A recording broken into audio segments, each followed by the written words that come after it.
They would call when they needed to, but when I spoke, the silence on the other end was different. It wasn't respect.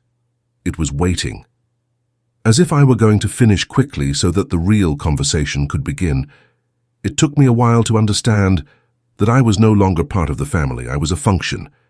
And the worst part of all, do you know what it is? I realized it before any of them even imagined I knew, and I decided to wait.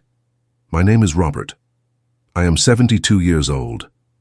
I worked 47 years as a civil engineer. I built bridges, viaducts, structures that are still standing. I retired 7 years ago. My wife, Margaret, died 3 years ago. Cancer. Too fast to process, too long to forget. We were together for 49 years. We had 2 children. David, the eldest, is a corporate lawyer. He lives in Boston. Claire, the youngest, is a marketing manager.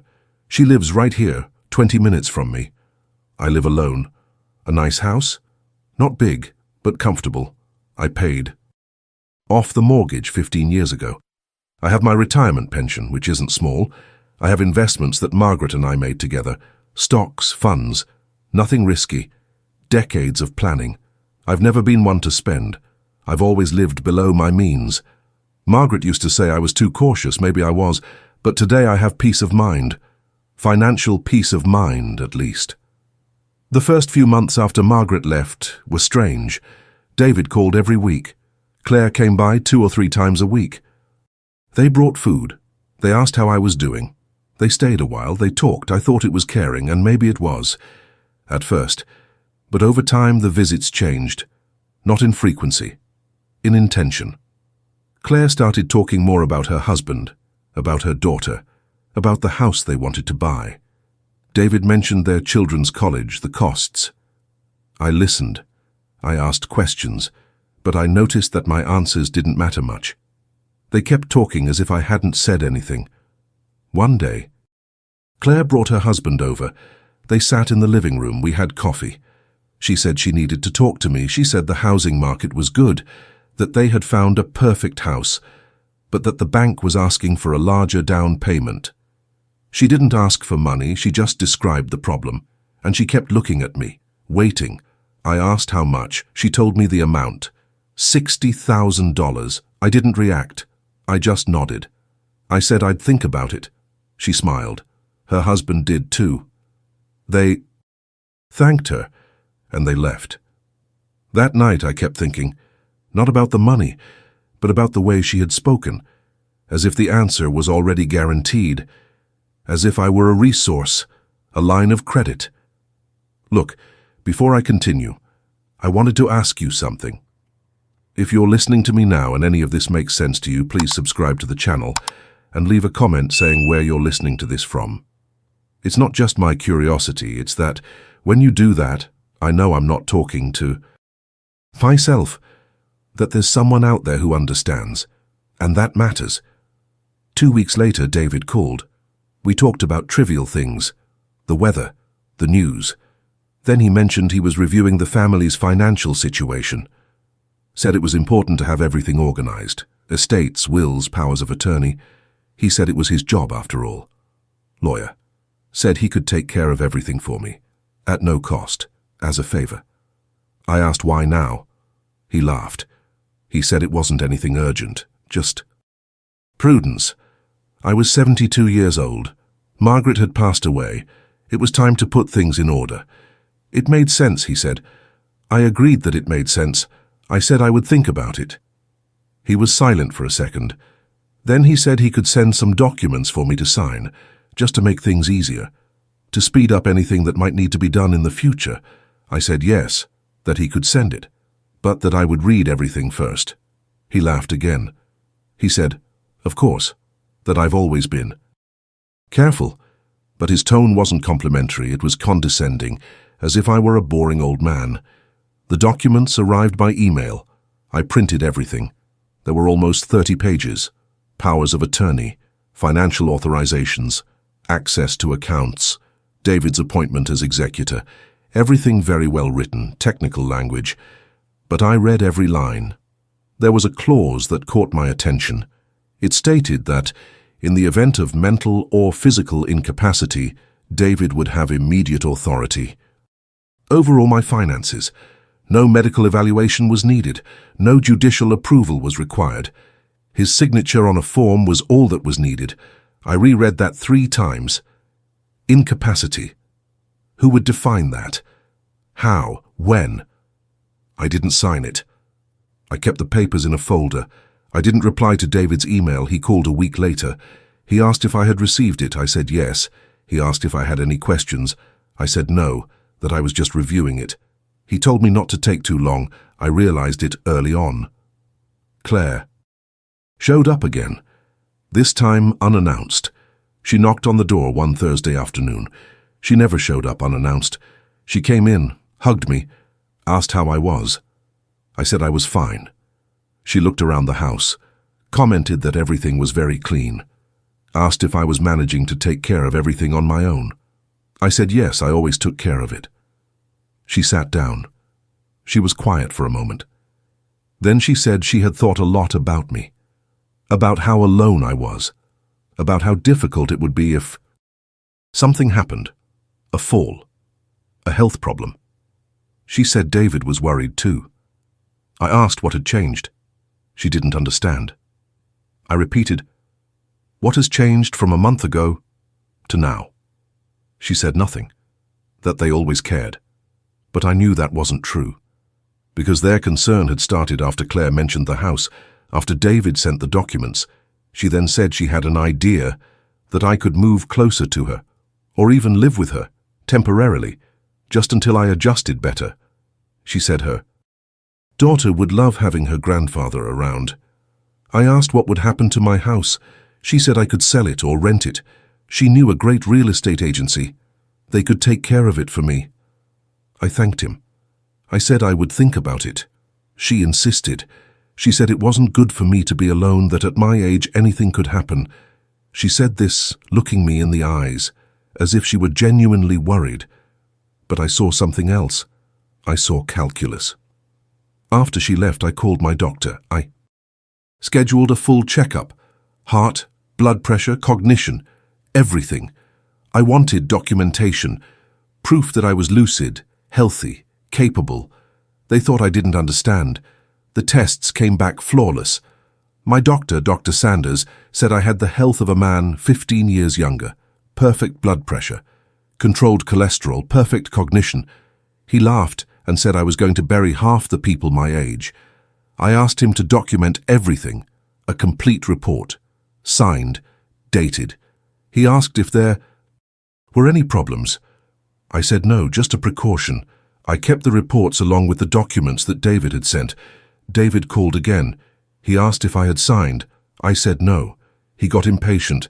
He said he didn't understand why I was stalling, that it was simple, that it was for my own good. I said I understood, but that I needed time. He sighed. He said I was being stubborn, that Margaret would be disappointed in me. That hurt, not because it was true, but because he used her memory against me. I didn't answer. I just hung up. Claire returned 2 weeks later, this time with her husband and daughter. They said they wanted to have lunch with me. I made a roast. We talked. The granddaughter asked about her grandmother. I told stories. She laughed.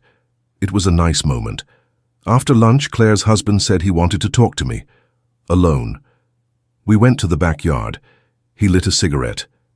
He said Claire was very worried about me, that she was losing sleep wondering if I was okay. He said the house they wanted to buy was bigger. It had a bedroom on the ground floor, perfect for me. I asked how much the house would cost. He told me the price. It was almost $500,000. I asked how much they had. He said they had $150,000. The rest would be financing.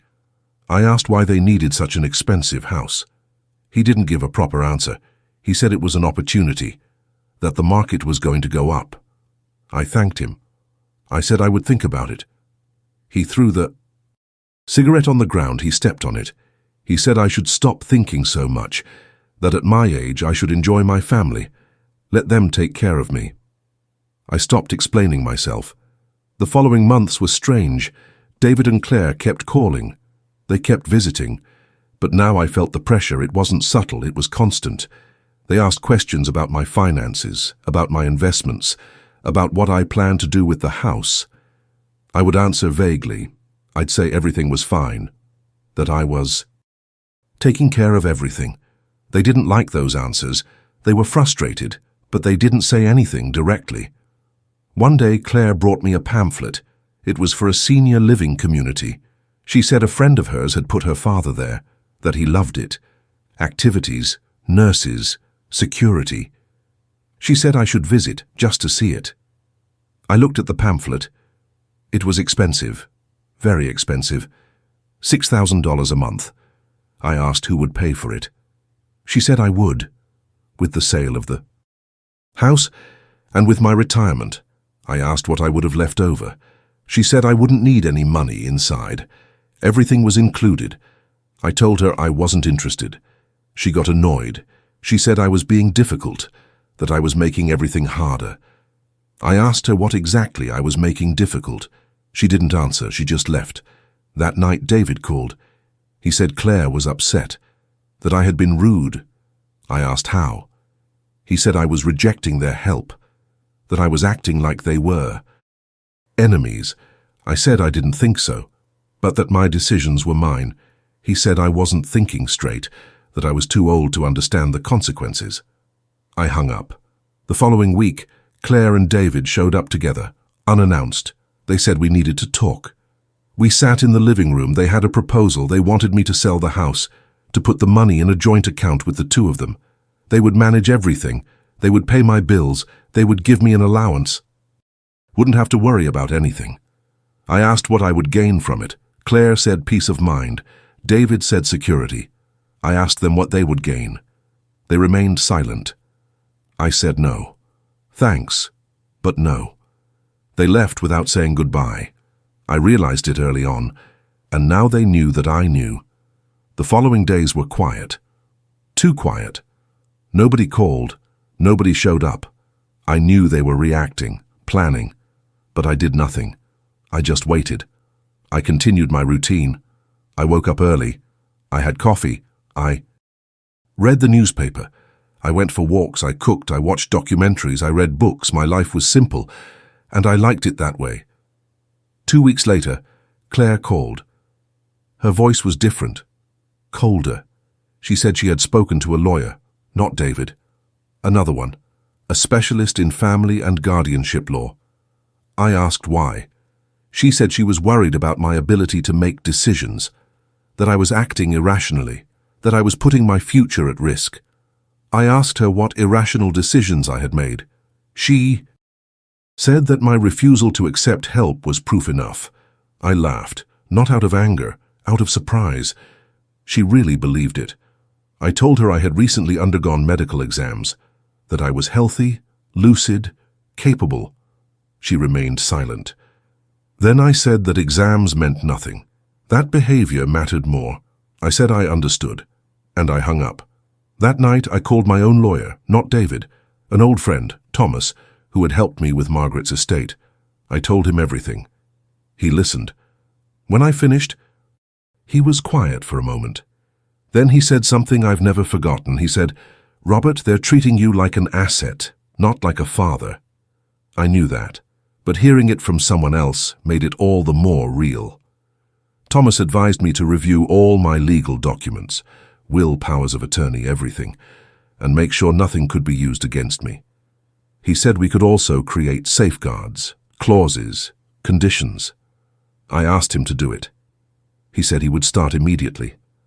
I also asked him to investigate what Claire and David could legally pursue: guardianship, curatorship, incapacitation.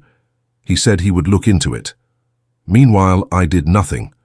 I just watched. David called 3 days later. He said Claire had told him about their conversation. He said she was exaggerating, that no one was questioning my ability, that it was just family concern. I didn't believe him, but I let him speak. He then changed the subject. He said he had received an interesting offer. A client of his was looking for properties, houses like mine, good location, well maintained. He said he could facilitate a quick sale, good price, no complications. I asked how much. He gave me a price. It was reasonable, but below market value. I said I wasn't interested in selling. He sighed. He said I was missing opportunities, that at my age I should simplify my life. I said that my life was already simple. He hung up, annoyed. Thomas called me that afternoon. He said he had reviewed everything. My will was outdated. The powers of attorney David had sent were problematic. He suggested revoking everything and starting from scratch. I agreed. He said he would prepare new documents. Limited powers of attorney, revised will, with specific clauses. He also told me something important, that in guardianship cases the family can argue that the person is making poor financial decisions, spending too much, being exploited, or refusing necessary care. I asked how to protect myself from this. He said, keep records of everything, paid bills, health, decisions, everything documented. I started doing this. I organized all my accounts. I created spreadsheets. I recorded every expense, every deposit. I scheduled regular medical appointments. I requested written reports. I photographed my house, my routine, everything. I wasn't paranoid. I was prepared. Claire showed up again, without warning. She said she wanted to see how I was doing. She came in, looked around, commented that the house was very organized, too clean. Asked if I had hired someone to clean. I said no, that I did everything myself. She seemed surprised or disappointed. I don't know. She sat down. She remained silent. Then she said that she had spoken with David, that they had decided to let me make my own decisions, that they were not going to insist anymore. I knew it was a lie, but I thanked them. She left soon after, but I saw the way she looked at the house, at the furniture, at everything. She was assessing, calculating. Months passed. The phone calls dwindled, the visits too. David and Claire were quiet, but I knew they hadn't given up. They'd just changed their strategy. I continued documenting everything. I maintained regular contact with Thomas. He finalized the new documents. I signed everything.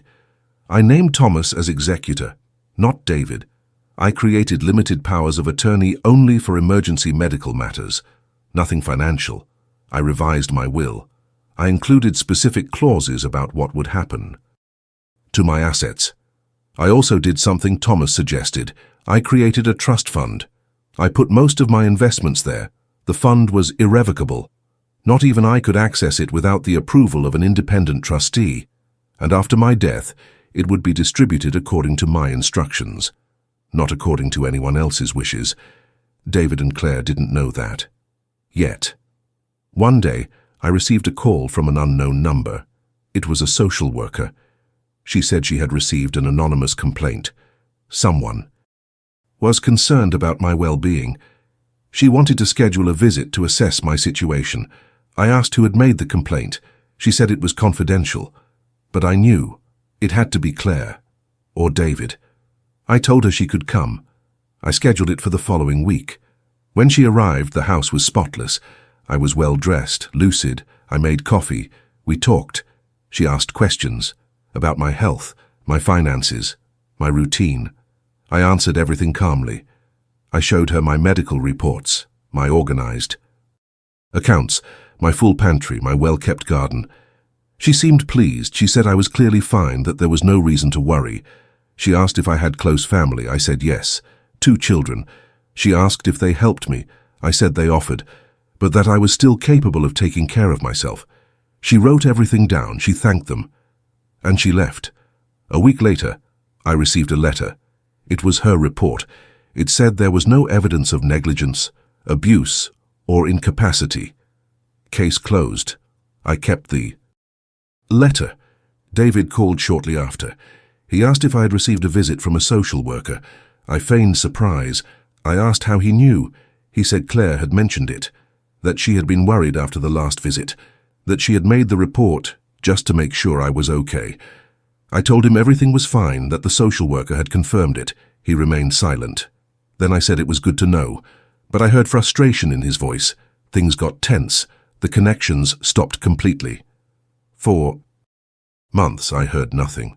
Not from David, not from Claire. It was as if I had been cut off, and in a way I had. They had realized that I was no longer accessible, that I wasn't going to give in. I didn't miss it. I felt relief. I continued with my life. I made new friends at the community center. I volunteered at a local library.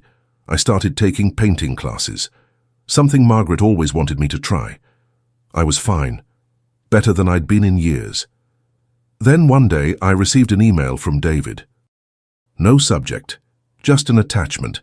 It was a court petition, a request for guardianship, claiming that I was experiencing cognitive decline, that I was making reckless financial decisions, that I had isolated myself from my family, that I needed supervision. I read the entire document. It was well written, convincing. If I didn't know the truth, even I would believe it. But there was a problem. Everything was based on allegations. No proof, no medical reports, no concrete evidence, just David and Claire's testimonies, saying that I had changed, that I was confused, that I needed help. I called Thomas immediately. He read the petition. He said it was weak, that without medical evidence it would be difficult to obtain guardianship, but he said we would have to respond officially. He prepared the defense. He attached my medical reports, the social worker's report, financial records showing that I was managing everything perfectly, testimonials from friends, from my doctor, from neighbors. We presented everything to the court. The hearing was scheduled for 6 weeks later. During that time, David and Claire didn't contact each other, not once. It was as if I were a lawsuit, not a person. Thomas prepared me. He told me to stay calm, to only answer what was asked, not to get emotional, not to show anger. I wasn't angry. I was at peace, because I knew the truth, and I had proof. On the day of the hearing, I arrived early. Thomas was with me. David and Claire arrived with their lawyer. They didn't greet me. They barely looked at me. The judge was a woman in her 50s, serious, direct. She read the petition, then she read our response.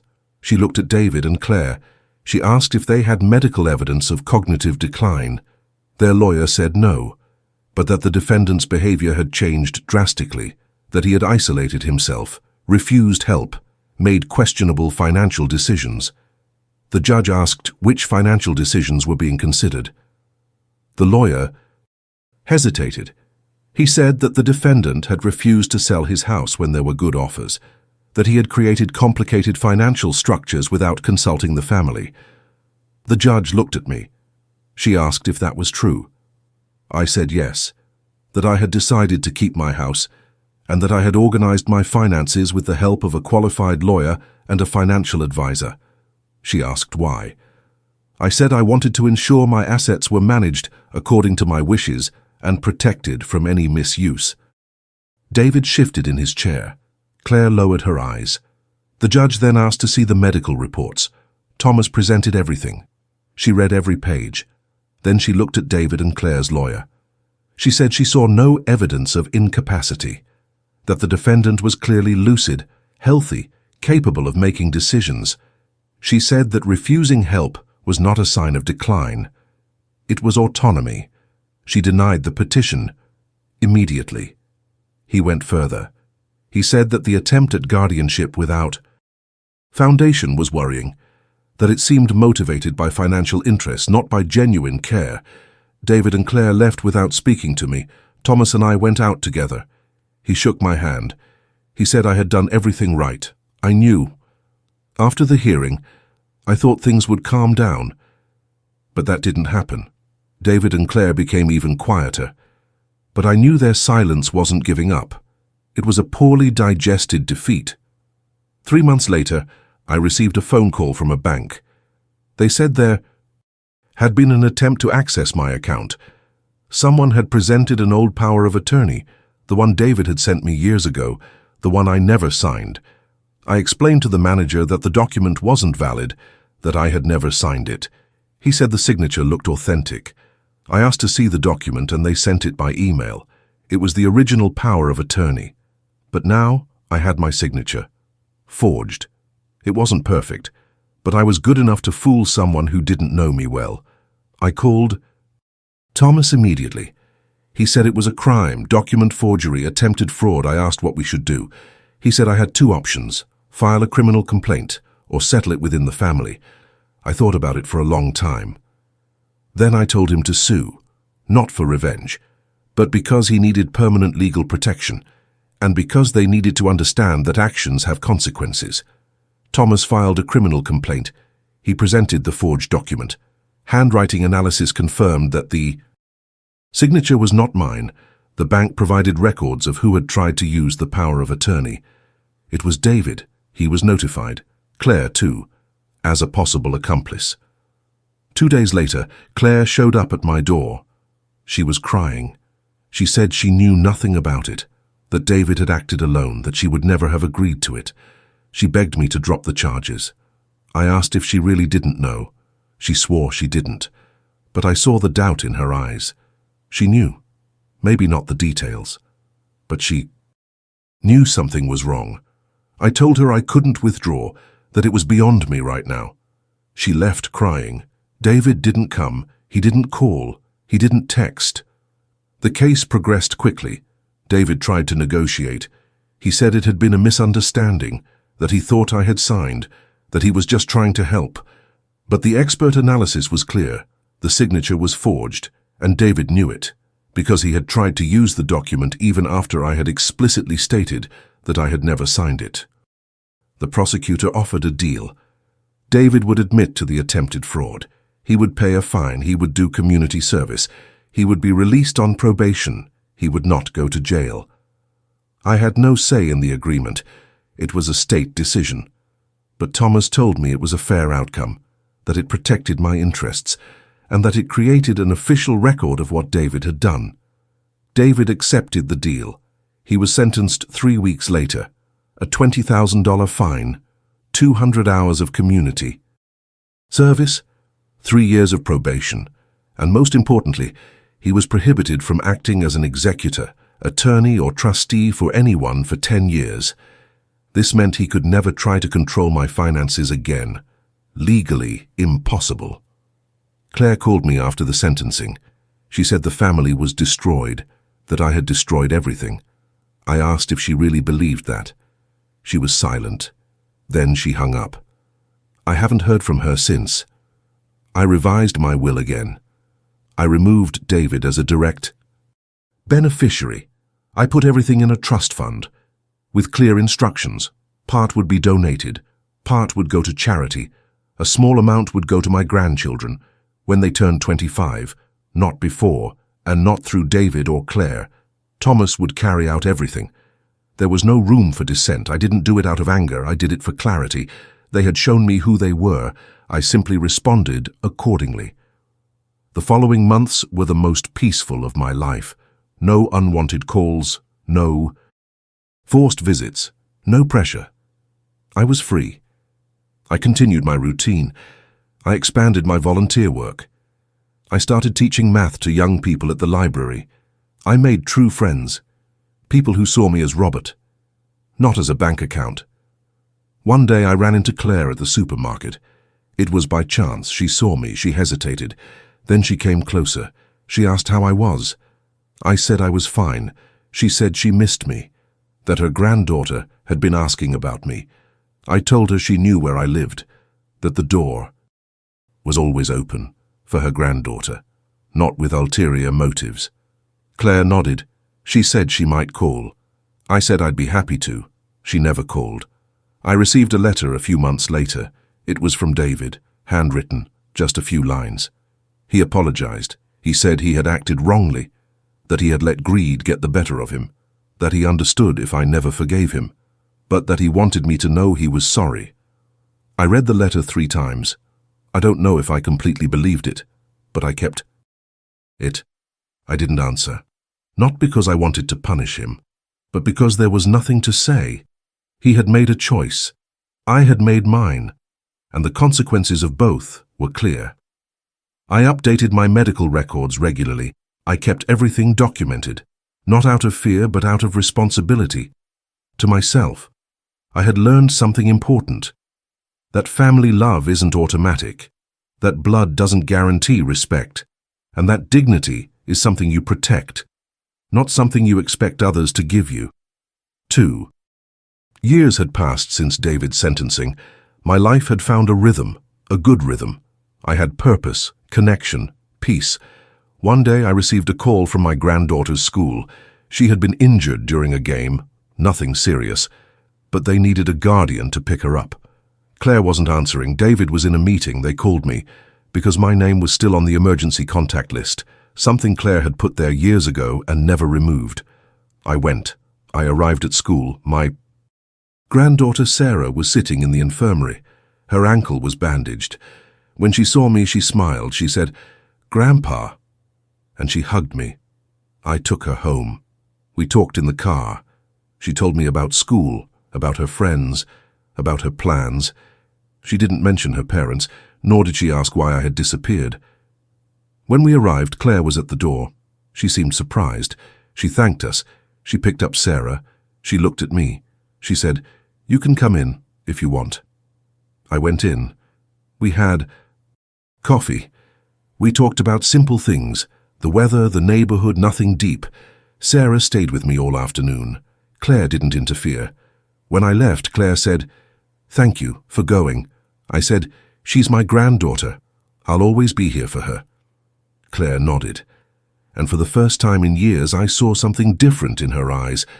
Not complete regret, but recognition. We haven't gone back to being a family, not in the traditional sense, but we've established something new. Boundaries, respect, healthy distance. Sarah started visiting me. Once a month. Claire would bring her. She'd stay a little while, then she'd leave. There was no pressure, no requests, just visits. David never came back. I heard from Claire that he had moved to another state, started over. Maybe it was for the best. I didn't hold a grudge, but I also didn't open doors that should have stayed closed. Today, at 74 years old, I look back and see what I've learned. Not every battle needs to be fought with words. Sometimes silence is the most powerful strategy. I understood early on what was happening, and I chose not to react, just observe, document, prepare. They thought I was too old to understand, too slow to react, too confident to be suspicious. But I was all of that and more. I was patient. And patience, when combined with clarity, is unbeatable. I didn't destroy my family. They did. I only protected myself. And in doing so, I held up a mirror to them. Some learned. Others didn't. Today I live well. I have health, I have purpose, I have true friends, and I have Sarah, my granddaughter, who learns from me that dignity is not negotiable, that love cannot be bought, and that respect cannot be begged for. You who are listening to me now may be going through something similar. Perhaps you feel treated like a function, like a resource, like something to be managed, not like someone to be loved. I want to tell you something. You are not alone, and you are not wrong to want more, to demand respect, to protect what is yours. Don't let anyone convince you that care equals control. Don't let anyone rush your decisions, and above all, don't let anyone define your capabilities based on your age. Silence is not weakness, observing is not passivity, and waiting is not giving up. Sometimes the best answer is none, until the right moment arrives, and when the time comes, you will be ready, with proof, with clarity, with your dignity intact.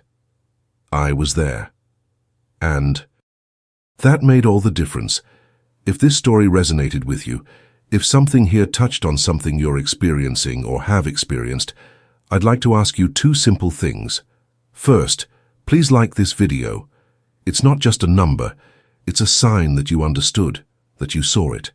Second, please subscribe to the channel, because there are more stories like this, real stories, from real people, and the more you subscribe, the more I know there's someone out there who needs to hear this.